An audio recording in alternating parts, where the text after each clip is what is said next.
शाहकोट में करोड़ों रुपए की लागत से बनने वाला अकलौता पार्क इंतजामिया की अदम तवज्जो का शिकार है। पार्क में गंदगी के ढेर लगे हैं। मज़ीद देखते हैं मोहम्मद नईम की रिपोर्ट में।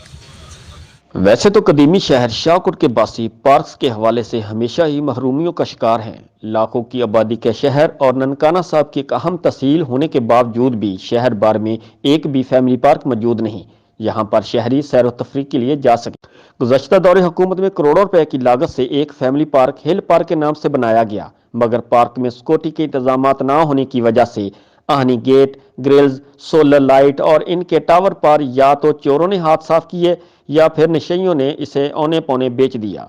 इस वक्त पार्क का आधा हिस्से से ज्यादा जौहर और गंदगी का ढेर बन चुका है और जानवरों की अमाजगाह का मंजर पेश कर रहा है। इधर हम जब स्कूल से आते हैं तो इधर बहुत गंदगी के ढेर हैं, तो खेलने के लिए कोई जगह भी नहीं होती।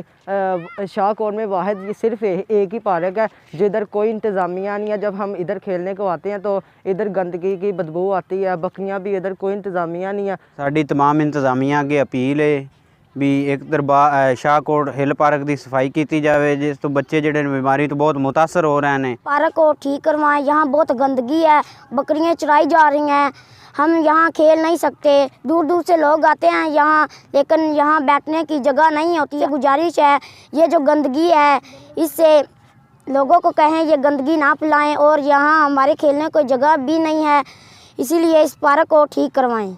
शहरियों ने अरबाब इख्तियार से मुतालबा किया है कि इस पार्क की हालत को बेहतर बनाकर बहाल किया जाए और साथ साथ इसकी देखभाल के मुनासिब इंतजाम भी किए जाएं ताकि शहरियों को सेहतमंद तफरीह मुयस्सर आ सके। शहरियों ने आला हकाम से मुतालबा किया है कि पार्क की हालत को बेहतर बनाया जाए ताकि शाहकोट के शहरियों को सस्ती तफरीह फराहम हो सके। कैमरा टीम के साथ मोहम्मद नईम, 7 न्यूज़, शाहकोट।